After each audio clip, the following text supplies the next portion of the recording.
안녕하세요. 오늘도 서현살롱을 찾아주셔서 감사합니다. 현재 두 딸에게 분에 넘치게 효도를 받으며 행복한 60대 인생을 살고 있는 여자입니다.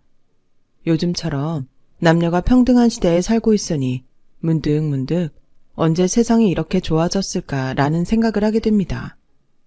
저는 두 딸을 잘 키우기 위해 이혼을 했어요. 이혼의 가장 큰 이유가 심한 남아선호 사상이었거든요. 그렇기에 남편을 포함한 시댁의 그런 남자 위주의 분위기에 저희 딸들이 그 피해를 고스란히 받아야만 했는데 엄마인 저는 그 꼴을 두고 볼 수 없었죠. 게다가 팔은 안으로 굽는다고 자기 자식보다 자기 집안 장손을 더 밀어줘야 한다는 남편과는 일찍이 오만정이 떨어져 있었기에 어쩌면 이혼은 시기의 문제일 뿐 정해진 것이나 다름없었는데요. 작년 한파가 계속되던 겨울, 뜻밖의 만남으로 지난날이 자꾸만 떠올라 이렇게 사연을 적어보게 되었어요. 남편이 장남이라 시어머니는 맏며느리인 제가 아들을 낳는 것이 가장 모양새가 좋다며 신혼시절부터 그렇게 아들을 바라셨는데 애석하게도 아들은 제 인생에 없는 건지 딸만 2명을 낳게 되었죠.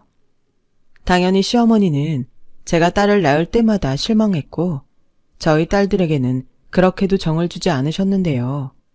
저에게는 시집을 왔으면 그 집안의 대를 이을 아들을 낳아야 한다며 아들을 낳을 때까지 계속 임신을 강요하셨어요. 그리고 뻑하면 아들 생기게 해주는 것들이라며 한약은 물론이고 남이 입던 속옷이며 출처도 불분명한 것들을 먹으라고 하셨는데 그때만 생각하면 지금도 속이 울렁울렁 울렁오는 것만 같네요.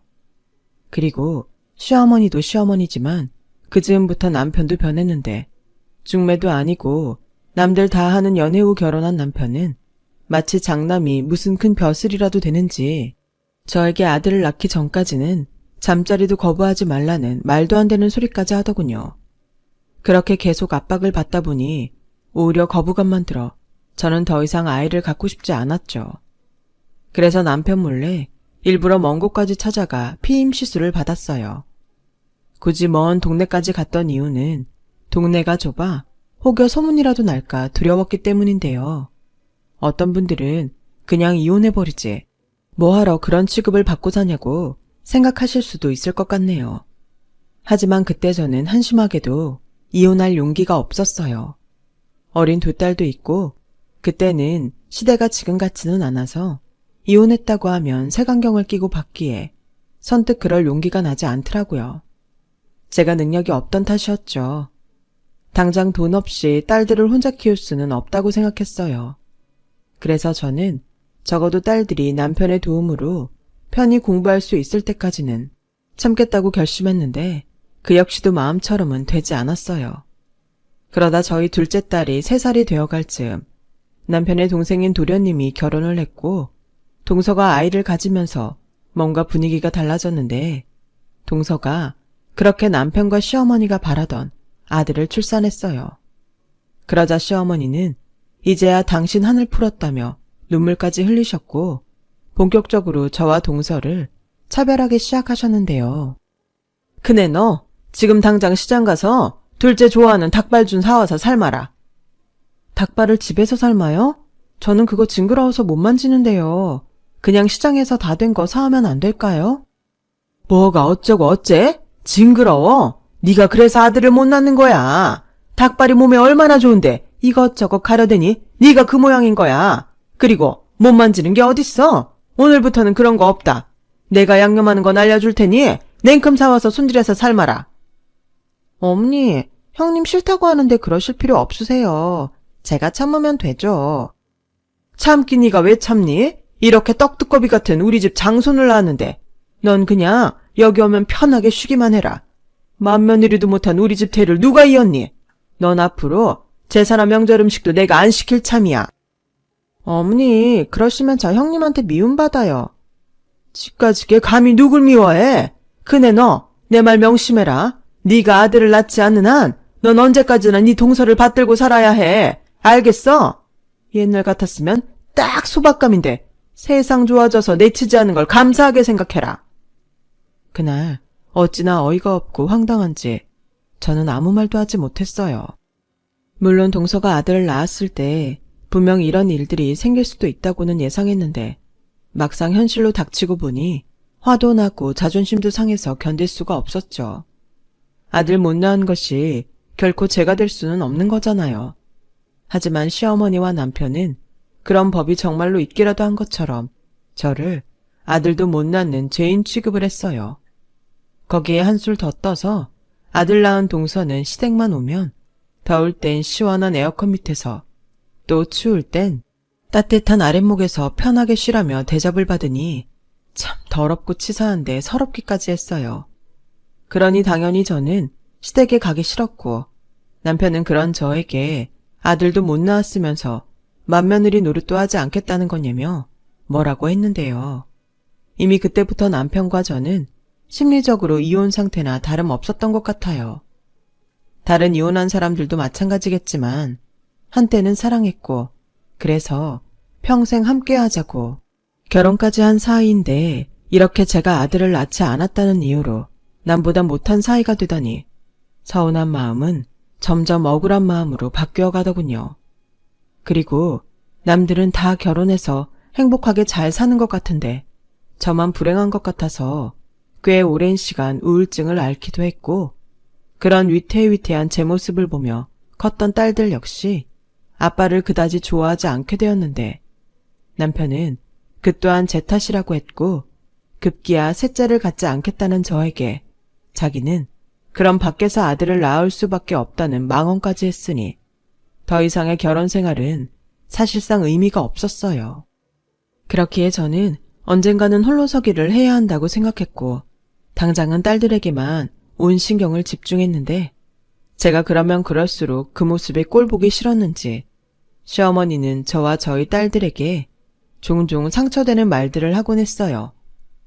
그깟 기집애들한테 뭘 그렇게 정성이냐. 어차피 시집가면 남의 집사람 되는 아무짝에 쓸모없는 것들이야. 여자는 그냥 얼굴 반반하고 몸매 좋으면 장땡이다. 괜히 머리에 든 것만 많으면 골치 아파. 능력 있는 남자들도 일부러 똑똑한 여자랑은 결혼하지 않는 법이다. 괜히 이것저것 따져대고 말이 많아서 싫대. 아무튼 여자는 남자보다 더 배우고 능력 있으면 안 된다. 옛말에 암탉이 울면 집안이 망한다는 말이 괜히 있겠니? 그러니 엄한 곳에 정성 쏟지 말고 지금이라도 아들을 낳던지. 그게 아니면 우리 장손한테 뭐 하나라도 더 해줄 생각을 해.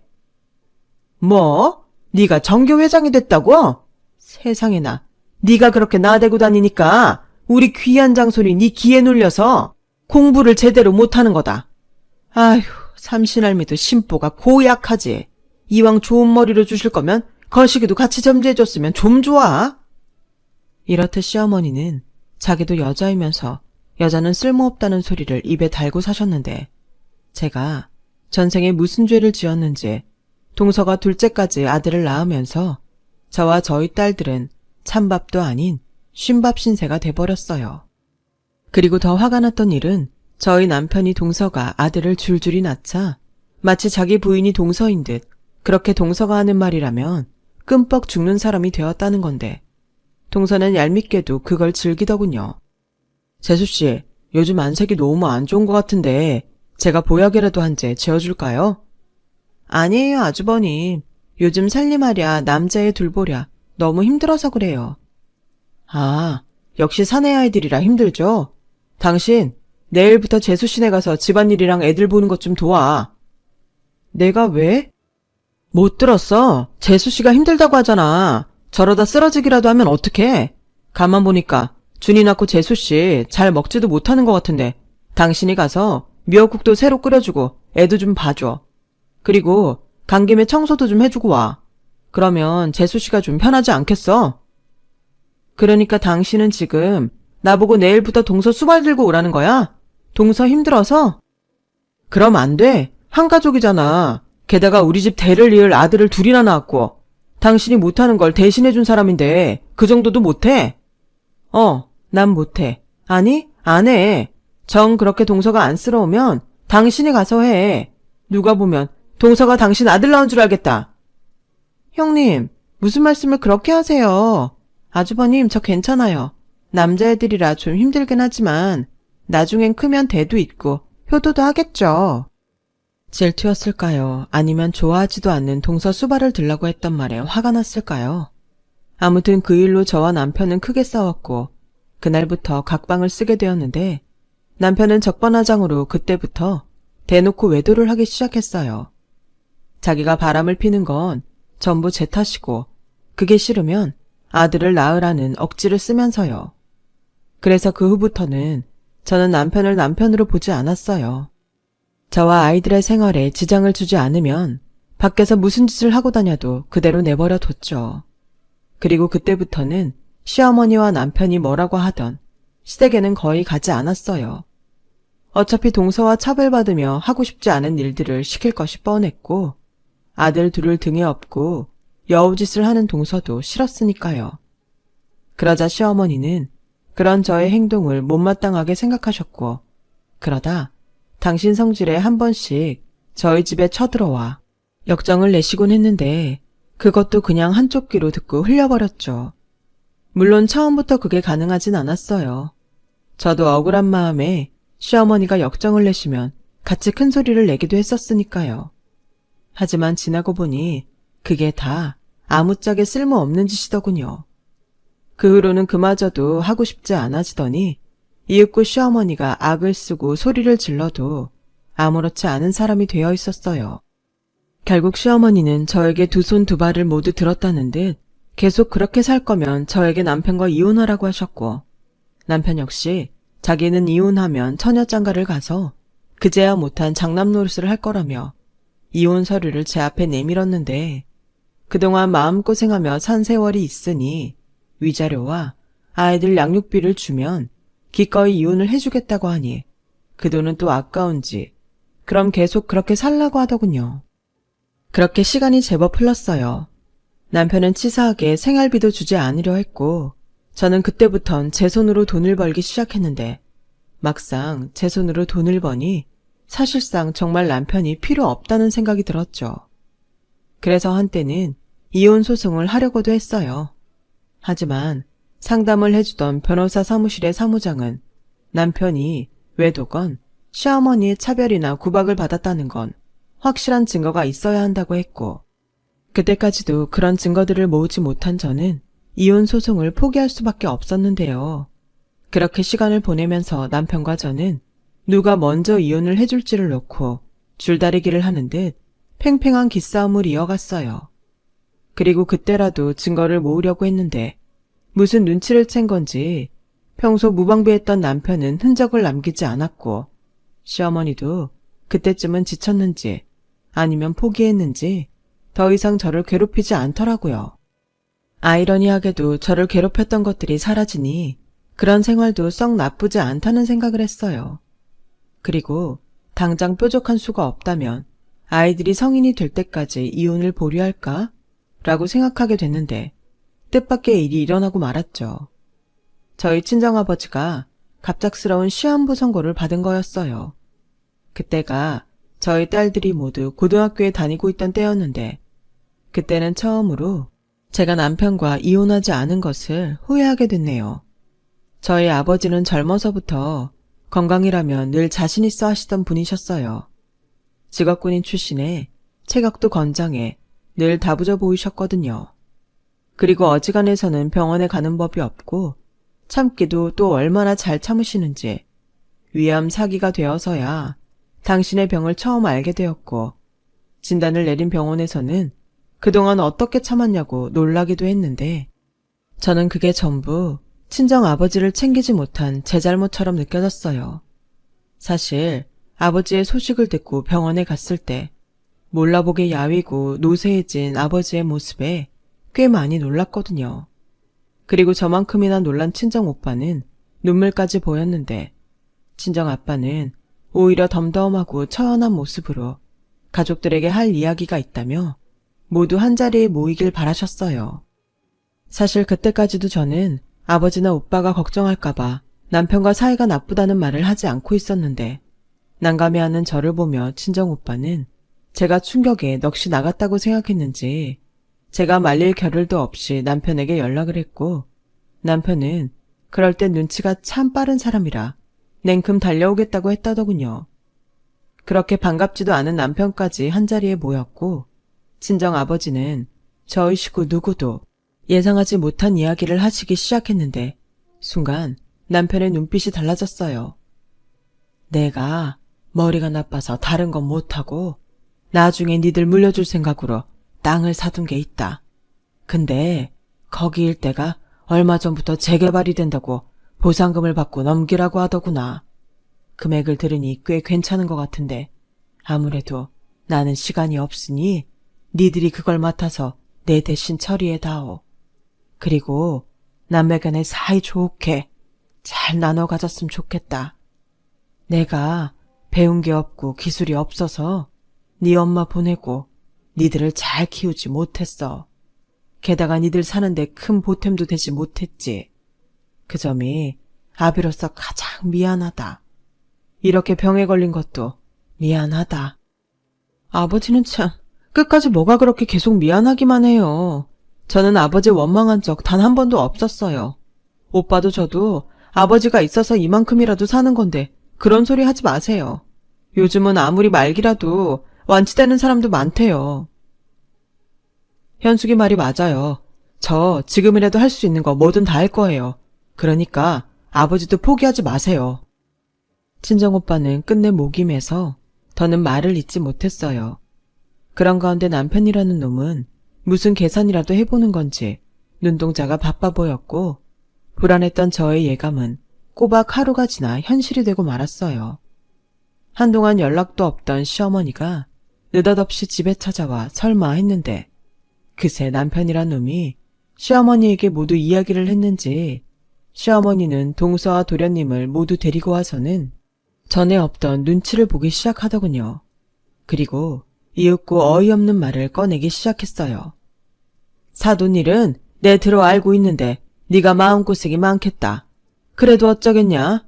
본래 사람은 한번 태어나면 모두 죽는 거지. 그래도 네 아버지가 가시면서 큰 돈을 남겨주신다니 얼마나 감사한 일이냐?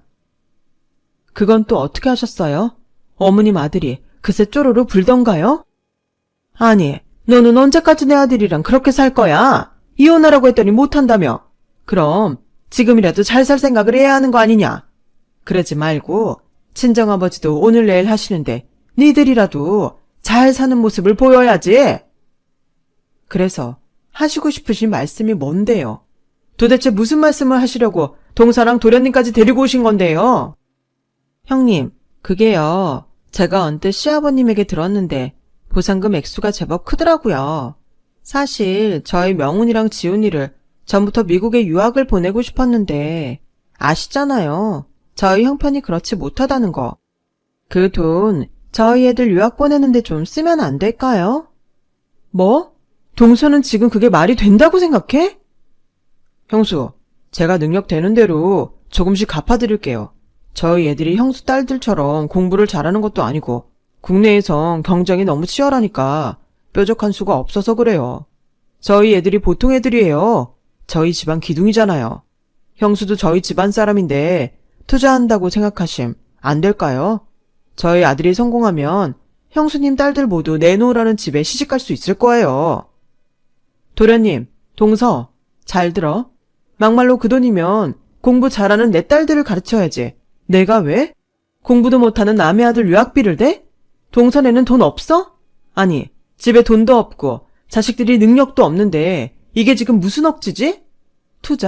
투자야말로 그런다면 망하는 거 아닌가? 아니, 너는 무슨 악담을 그렇게 하냐? 우리나라 교육이 잘못돼서 그렇지. 우리 손주들 전부 똑똑하고 가능성 있는 애들이다. 미국 유학 보내서 어릴 때부터 자리 잘 깔아주면 변호사도 되고 의사도 될 인물이라고. 그리고 내가 입이 닳도록 말했지만 기집 애들은 아무리 잘나도 시집 잘간에 못 쫓아가는 거야. 괜히 능력 좋으면 한심한 남자들이 들러붙을 텐데 넌 엄마라는 게 딸들이 불행하게 살길 바라는 거냐? 저는 시어머니의 궤변에 어이가 없어서 헛웃음이 나왔어요. 그리고 동서와 도련님은 시어머니의 말에 고개를 끄덕이며 의기양양하게 저를 보고 있었는데 아직 들어오지도 않은 돈을 달라고 버티는 그 사람들을 보니 이런 날강도가 따로 없다는 생각이 들더군요. 게다가 저희 아버지가 아직 세상을 떠나신 것도 아닌데 그 사람들은 뭐가 예의인지도 모르는 것 같았고, 더 화가 났던 건 뒤늦게 집에 들어온 남편은 상황 파악이 제대로 되지 않는지 어차피 생각지도 않았던 꽁돈이니 조카들 유학비에 보태자고 한술 거두는데, 그때 그냥 위자료든 양육비든 다 포기하고 합의 이혼을 하지 않은 것을 뼈저리게 후회했어요. 결국 더는 화를 참지 못하고 폭발하게 된 저는 말 같지도 않은 소리 그만하라며 당장 나가라고 소리를 질렀고, 시어머니는 큰돈이 생기더니 제가 욕심만 많아졌다며 덩달아 소리치며 버티셨는데, 그때 번뜩하고 한 가지 생각이 떠오르더군요. 바로 증거였어요. 그래서 저는 급히 핸드폰을 꺼내 동영상을 찍었고, 그것도 모르고 시어머니는 계속 저에게 악담을 하며 아직 받지도 않은 돈을 내놓으라는 식으로 말씀을 하셨는데, 남편과 동서가 제가 동영상을 찍고 있다는 것을 눈치채고 급히 시어머니를 데리고 집을 나갔어요. 그렇게 일단은 상황은 끝이 났고, 남편은 마음에도 없는 사과를 했는데 그 모습도 소름 끼치게 싫었던 저는 제가 먼저 위자료나 양육비는 필요 없으니 합의 이혼하자고 말해버렸어요. 그러자 이제 와서 이혼을 하자고? 내가 왜? 난 이제 당신하고 이혼할 생각이 없어. 땅 보상금이 자그마치 100억인데 내가 미쳤어? 형님하고 나눠도 3, 40억은 넘을 텐데 그 돈이면 우리 조카들 유학 보내고 남은 돈으로 놀고 먹지? 아주 혼자 김칫국 제대로 마셨구나. 그리고 내가 정말 답답해서 묻는 건데, 당신은 당신 조카가 당신 딸보다 더 우선이야? 아들이라서? 나는 당신 때문에 마음이 빚이 있는 사람이야. 요즘 세상이 아무리 아들, 딸 구별하지 않는다고 하지만 결국 제사 지내고 집안 일으켜 세우는 건 전부 아들이라고. 근데 우리한테 아들이 있어? 난 우리 엄마가 하는 말이 틀리지 않다고 생각해. 그게 억울했으면 당신도 끝까지 포기하지 말고 아들을 낳았어야지. 애초에 당신이 더는 애를 낳지 않겠다고 해서 이런 사태가 벌어졌잖아. 됐고, 꿈 깨. 이렇게 나오시겠다. 장인어른 돌아가시면 당신한테 누가 남는다고 생각해? 당신 오빠? 당신 오빠도 돈 받으면 더 이상 당신이랑 엮이고 싶지 않을걸? 아니지. 어쩌면 자기가 아들이니 그 돈도 나눠 갖는 거 아깝다고 생각하지 않을까? 뭐 눈엔 뭐만 보인다고 우리 오빠가 당신 같은 줄 아니? 그리고 우리 아버지 아직 살아 계셔. 당신 입에서 그런 말 나오는 거 나 굉장히 불쾌해.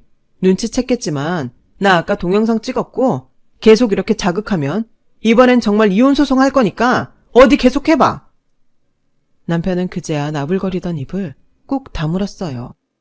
그리고 저는 남편과 더는 아무 말도 섞고 싶지 않았는데 한 가지는 분명하게 알 수 있었어요. 보상금을 떠나서 이런 인간들과는 계속 함께하는 건 저희 딸들에게 결코 좋을 일이 없다는 것을요. 사실 그동안 저는 한심하게도 이혼 과정에서 지나면 딸들이 불이익을 당할 수도 있다는 생각을 하고 있었어요. 네, 멍청한 생각이었죠. 그래서 저는 그때부터 아이들을 위해서라도 하루라도 빨리 이혼을 하기로 결심했고, 이혼을 준비하는 중 끝내 저희 아버지는 세상을 떠나고 마셨어요. 그리고 남편은 뻔뻔하게 장례식장에 나타나 저희 오빠와 더불어 상주 노릇을 했는데, 거기까지는 그래도 아버지의 마지막 가시는 길이라 참으려 했으나 시어머니와 동서 내외에 등장해 저는 또 다시 화를 참지 못하는 지경에 이르렀어요. 글쎄 조문을 하러 온 시어머니가 다짜고짜 저희 아버지 영정사진 앞에서 오열을 하며 저를 비난하기 시작했고, 동서는 그런 시어머니를 보며 피식피식 웃고 있는데 그만 이성의 끈이 끊어지고 말았죠. 사돈이 괜한 짓을 하시는 바람에 저희 집안이 아주 난리가 났습니다. 세상에, 딸을 어떻게 키우신 거예요? 돈 생겼다고 이제는 제 아들한테 이혼하자고 한답니다. 제 아들이 무슨 죄가 있습니까? 지금도 사돈 가시는데 저렇게 상복 입고 일하고 있지 않습니까? 내 아들만 불쌍하지. 남들 다 있는 아들도 없고 마누라는 돈 생겼다고 이혼이나 하자고 하니 이게 다 사돈 탓입니다. 지금 뭐 하시는 거예요? 동선에 애들 유학비 달라고 시위하시는 건가요? 정말 방법도 가지가지시네요. 너도 네 아버지 장래 망치고 싶지 않으면 적당히 해. 어디 감히 이혼을 하재? 내 아들이 널 놓아줄 성 싶으냐? 지금이라도 내가 하자는 대로 한다고 하면 내 한 번은 봐주마. 봐주지 마세요 그냥. 제가 미쳤어요? 저희 아버지가 남겨주신 돈으로 동선에 애들 유학 보내주게? 당장 나가세요. 안 그러면 이번엔 경찰에 신고할 거예요. 신고? 나도 조의금 내고 정식으로 들어온 사람이야. 너 정말 사람들 보는 앞에서 머리채 뜯기고 망신 한번 당해볼래? 그래요? 조의금을 내셨어요? 그럼 그 돈은 제가 돌려드릴게요. 그럼 되죠? 저는 흥분한 나머지 많은 사람들이 보고 있다는 것도 잊은 채 조의금 함에서 시어머니가 냈다는 조의금 봉투를 찾았어요. 그리고 들어있는 금액을 보고 어이가 없었는데 글쎄 봉투에는 5만 원도 아닌 5천 원짜리 지폐가 들어있더라고요. 세상에 다른 사람도 아닌 사돈의 장래에 5천 원 들고 와서 이런 깽판을 놓는 경우는 무슨 경우일까요? 그리고 아무리 찾아도 동선에 이름이 적힌 봉투는 없었는데 그쯤 되니 주변에서 시어머니와 동선 내외를 보며 웅성거리기 시작했어요. 그러자 남편이란 놈은 창피했는지 이미 자리를 뜨고 없었고 결국엔 시어머니가 저에게 달려들었는데 저희 오빠가 그런 시어머니를 먼저 막아섰어요. 아주 화가 단단히 난 얼굴로요. 당장 저희 아버지 장례식에서 나가시죠. 저는 여태 제 동생이 이렇게 사는지 몰랐네요. 진작에 알았다면 당신 아들 내가 가만두지 않았을 텐데 좋게 얘기할 때 나가세요.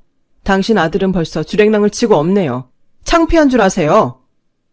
아니, 내가 가난해서 돈을 그것밖에 못 넣었는데 지금 사람 괄시합니까? 그리고 내가 우더른인데 지금 이게 무슨 짓이에요? 이러니 저게 저렇게 정신 못 차리고 지 멋대로 하지. 이래서 애미가 자식 옆에 꼭 붙어 있어야 하는 겁니다. 그때였어요. 저는 그만 도저히 참을 수 없어서 아버지 영정사진과 함께 있던 향로를 시어머니 앞에 내동댕이 쳐버렸어요. 그러자 제가 미쳤다며 시어머니는 노발대발하더니 아버지의 친구들 손에 끌려 장례식장에서 쫓겨났고 저는 죄송하고 창피한 마음에 주저앉아 울고 말았는데요. 제 딸들이 저에게 달려와 저를 안고 함께 울었어요. 그리고 빈소와는 무거운 침문만이 남았는데요. 그렇게 아버지의 발인을 마치고 집에 들어오니 남편은 그런 저를 기다렸다는 듯 무릎을 꿇고 있었어요. 그리고 먼저 선수라도 치듯 잘못했다고 빌기 시작하는데 무슨 마음인지 이혼만 하지 않으면 자기 집과 인연을 끊고 살겠다며 자기한테 기회를 달라고 하더군요. 나 당신이 한 번만 봐주면 앞으로는 당신이랑 우리 애들만 바라보며 살 거야. 내가 그동안 생각을 잘못했어. 우리 집 가족이 우선인데 내가 미쳤었나 봐. 갑자기 왜 이래? 장례식장에서 도망가더니 무슨 꿍꿍이야? 꿍꿍이 아니야. 이제 정신을 차린 거지. 그 아까운 돈을 왜 나눠? 나도 평생을 우리 엄마한테 세뇌당하고 살았잖아. 당신이 이해해주면 안 돼? 우리 사랑해서 결혼한 거잖아. 나 앞으로 평생 입 닫고 조용히 살게. 나 당신 없으면 못 살아. 하유, 지나가는 개가 웃겠다. 내가 아니라 돈이 없으면 못 살겠지. 처녀 장가갈 수 있다고 떠들던 사람 어디 갔니? 솔직히 말해. 장례식장에서 어머님이 그렇게 나오면 내가 창피해서 네네 알았어요 할 줄 알았어? 솔직히 말할게. 그러니 당신도 솔직해져라. 나 이번에 사실 많이 놀랬다. 당신이 그 보상금 생기기 전엔 그렇게까지 하는 사람은 아니었잖아. 당신은 아니라고 해도 당신 변했어. 하지만 난 그것도 존중해. 몇십억이 생겼는데 당연히 그럴 수 있지. 당신은 끝까지 당신 보고 싶은 대로만 보는구나. 이제 뭐 상관없어. 당신이 나를 어떻게 보건 난 당신이랑 더는 살고 싶지 않다는 건 명확하니까. 그러니까 순순하게 이혼을 하던지 아니면 소송할 테니까 그런 줄 알아. 좋아. 내가 합의 이혼해줄 테니까 그럼 내 몫으로 딱 20억만 줘.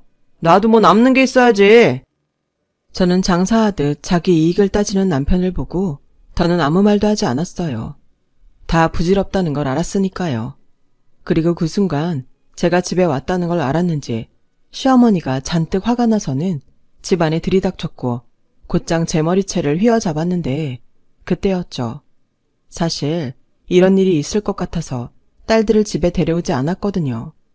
그런데 딸들은 제가 걱정이 됐는지 집으로 왔고 제가 할머니한테 머리채를 잡혀있으니 딸들이 달려와 자기 할머니를 저에게서 떼어놓았어요.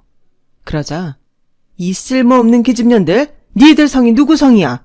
편을 들려거든 아빠 편을 들어야지. 성도 다른 엄마 편을 들어? 할머니도 다른 성이잖아요. 할머니는 왜 그렇게 우리 엄마를 못 잡아먹어서 안달이세요? 저희도 다 알아요. 할머니도 같은 여자면서 왜 그렇게 저희들이 싫으세요? 딸이라서요? 그래, 니들 같은 기집년들은 하나 소용이 없단 말이야. 가만 보니까 딸년들도 다 지엠이 닮았네.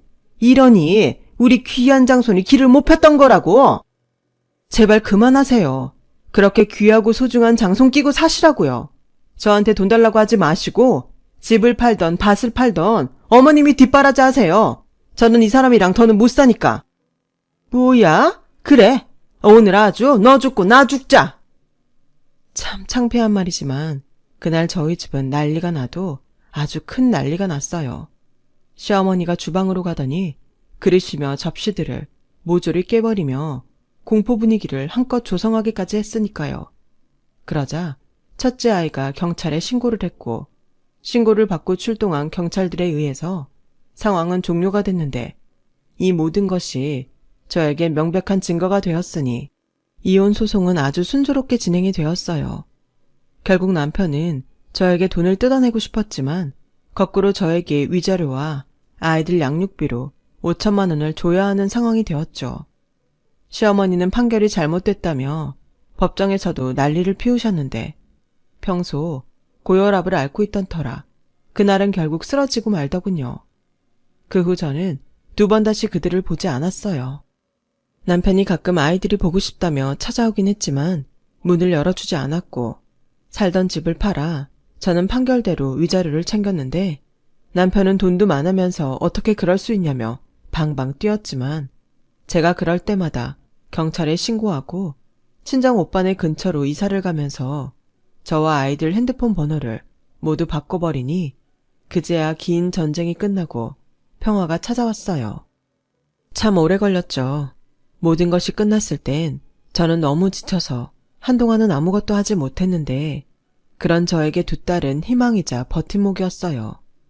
그리고 그 후 딸들은 각각 유명한 명문대 의대와 법대에 들어갔고 저 역시 하도 겪었던 서러움이 많았기에 딸들의 의사를 물어 유학을 보냈고 저도 새로운 2번째 인생을 살아가기 위해 여러 도전을 시도했습니다.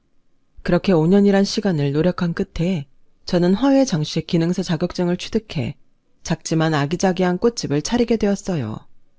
평소 꽃이나 화초를 좋아했는데 남편과 사이가 나빠지면서 제가 그런 것을 좋아했다는 것도 잊고 지냈더라고요. 하지만 좋아하는 것과 잘하는 것은 차이가 있다고 처음 꽃집을 차렸을 땐 시행착오가 참 많았어요. 하지만 자신의 목표를 위해 노력하는 딸들의 본보기가 되고 싶었던 저는 포기하지 않고 열심히 공부했고 그렇게 조금씩 제 가게를 운영해 나갔는데 제 나이 60을 넘기면서 마침내 저도 아이들도 멋지게 자기 몫을 할 수 있는 사람이 되었어요.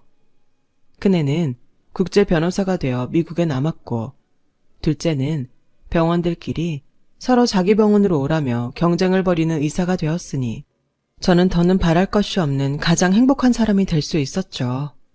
하지만 사람의 인연이란 게 어찌나 지독한지 작년 원하지 않았던 남편과 시어머니를 만나는 일이 있었어요. 그때가 제가 작은 딸이 근무하는 병원에 들렀던 날이었는데 휠체어에 탄 시어머니를 끌고 이제 몰라볼 정도로 늙어버린 전 남편이 병원 로비에 서 있더라고요. 그리고 전 남편이 먼저 저를 알아봤는지 저에게 다가왔고 저는 처음엔 누군지 몰라 의아해하다 시어머니의 모습을 보고 섬찟 놀랐는데 어쩐지 시어머니는 저를 못 알아보는 것 같았어요. 저기 맞지? 당신은 어째 얼굴이 더 좋아졌네? 많이 놀랐지? 실은 어머니가 치매가 왔어. 저는 남편의 말에도 마땅한 말이 떠오르지 않았어요. 그런데 그 순간 로비로 둘째 딸이 저를 만나러 왔고 저는 다급하게 오지 말라고 손을 내저었는데 평소 눈치가 빨랐던 둘째 딸이 상황을 짐작했다는 듯 저에게 달려왔어요. 그리고 너무나 변해버린 자기 아빠와 할머니를 보고 저처럼 놀란 얼굴이었는데 남편이 먼저 의사 가운을 입고 있는 딸을 보더니 민망한 듯 웃더군요. 우리 딸 의사가 됐구나. 아빠야, 나 알아보겠니? 언니는 여기 없니? 아빠는 무슨, 우리는 갈 테니까 당신은 당신 일 보고 가요. 청은아, 가자. 저기 잠깐만. 내가 그때는 정말 미안했어. 내가 당신한테 그리고 우리 애들한테 그러면 안 되는 거였는데 믿을지 모르겠지만 나 정말 반성 많이 했어. 그래서 뭐요? 이제 와서 그런 말 한들 무슨 소용인데? 왜? 우리 애 의사 된 거 보니 또 꿍꿍이가 생겨? 그런 거 아니야. 나 어머니 치매 걸리고 내가 인생을 잘못 살았다는 걸 깨달았어. 그냥 진심으로 사과하고 싶어서 그래. 당신이랑 살던 때가 좋았는데 그땐 미련하게 그걸 몰랐어. 그때였어요. 제 또래의 여자가 씩씩거리며 남편한테 다가가는데 한눈에 봐도 남편이 재혼했다는 사실을 알 수 있었죠. 그런데 여기 있으면 어떡해? 내가 얼마나 찾았는지 알아? 나는 당신이 여기 있으라고 한 줄 알고. 바보야? 진료 끝났으면 주차장으로 가야지. 왜 로비에 있어? 내가 주차장에서 당신을 얼마나 기다린 줄 알아? 그리고 병원비가 이번에 또 얼마나 나온 줄 아냐고. 알았어. 집에 가서 얘기하자. 아우 지긋지긋해. 내가 저 할망구가 치매에 걸릴 줄 알았으면 재혼하지 않는 건데 이렇게 놓친 애 똥기저귀 갈고 살 줄 누가 알았겠냐고. 당신 딸들을 뭐해? 내가 좀 찾아보라고 했잖아. 헤어진 지가 언젠데 뭘 찾아. 원래 헤어졌어도 당신 자식 아니야? 걔들 공부 좀 잘했다고 하지 않았어? 혹시 알아? 어디서 의사나 변호사 같은 거 됐을 수도 있잖아. 좀 찾아서 도와달라고 해. 지금 우리 빚이 얼만 줄 알기나 해? 아니, 그걸 왜 애들한테 도움을 받아? 그러지 말고 가자고. 그야 당신 자식이고 이 놓친 내 손녀잖아. 그럼 좀 도울 수도 있지. 그러게, 당신이 그 헤어진 여편네한테 돈이라도 잘 뜯어냈으면 우리가 이러고 살겠어? 동생이는 도망가고 하나밖에 없는 아들은 사고치고 깜빵에 나가 있으니 내 팔자가 이게 뭐냐고. 그만해. 여기서 신세 한탄한다고 뭐 달라져? 뭐야? 왜 당신이 나한테 화를 내? 당신이 지금 그럴 자격이 있어? 지금 화병 걸리게 생긴 사람이 누군데 이래? 내가 정말 갈 때만 있어도 당신이랑 안 산다. 알기나 해? 잠깐만, 이게 지금 무슨 냄새야? 어머니, 지금 여기서 큰 걸 보신 거예요? 나 참, 치매에 걸리면 다 이런 거야. 내가 못 살아. 난 모르니까 당신이 해결하고 와. 네, 저는 분명히 봤어요. 저보다도 저희 딸 앞에서 창피해하던 남편의 모습을요. 그리고 도망치듯 휠체어를 끌고 자리를 떠났는데 저도 그렇고 저희 딸도 아무 말도 하지 못했어요. 참 미워하던 사람들이었는데 그 사람들의 불행한 모습을 보니 통쾌하다기보다 어쩐지 마음이 무겁더군요. 고작 그렇게 살 걸 왜 그렇게 악독하게 굴었는지 저들 인생도 불쌍하다는 생각이 들었어요. 그리고 어쩌면 남편이 또다시 딸과 만날 수도 있다고 생각하니 좀 불안해지긴 했지만 그 역시도 이제는 성인이 된 딸의 몫인 것 같아 저는 애써 아무 말도 하지 않았네요.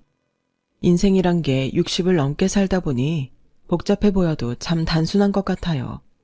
욕심내지 않고 주어진 것에 감사하면 적어도 불행해지지는 않을 텐데 지나친 욕심이 화를 부른다는 그 말이 새삼 맞는 말이라는 생각이 듭니다. 저는 앞으로 제 딸들과 함께 현재에 만족하며 좋은 것을 많은 사람들에게 베풀 수 있는 인생을 살고 싶은 꿈이 있어요. 이왕 내는 욕심이라면 모두가 행복해질 수 있는 욕심을 한껏 부려보려 합니다. 지금까지 저의 이야기 들어주셔서 대단히 고맙습니다. 항상 건강하시고 행복하시길 진심으로 바랄게요. 여러분, 사연 댓글에 응원과 현명한 조언 부탁드려요. 좋아요와 구독은 저에게 큰 힘이 됩니다. 오늘도 좋은 일 가득하세요.